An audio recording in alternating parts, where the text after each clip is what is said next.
Your so-called Black Lives Matters protests on the street. Come on now. Yeah, come on now. Making a mockery of the slogan Black Lives Matter. Radio show host Jason Rantz has been our man on the ground outside CHOP on the Chopistani border for us for more than a week. He joins us tonight. Jason, what happened? Do we know?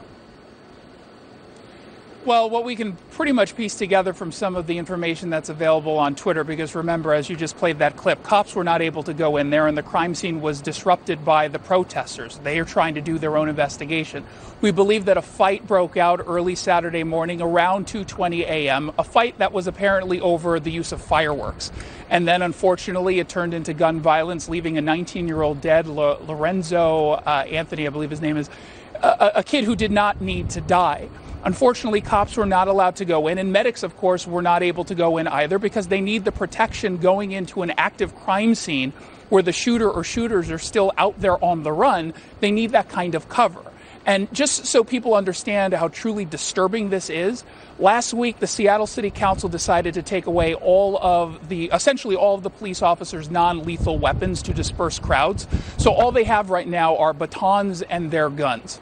That, of course, is not a good scenario for these officers who one Seattle City Councilwoman claimed she doesn't buy the narrative that they were unwelcome to go into the CHOP, which, of course, you've seen the video, you played the video, I tweeted the video. It's absolutely absurd. And then last night around 11:30, there was another shooting, a 17-year-old kid shot in the arm.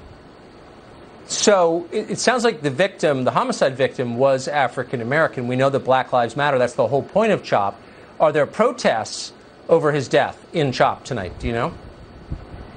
So there is a vigil that has been set up. The mayor and the chief of police just about 30 minutes ago did about a 45-minute press briefing in which they said virtually nothing. I'm disgusted by the political cowardice from this mayor who barely called out the violence and said, oh, we're going to take back this police precinct soon, but no timeline or plan. Yeah, because they're not against violence. They're for it, in case we haven't noticed. But we have. Jason Rantz, great to see you. Thanks so much.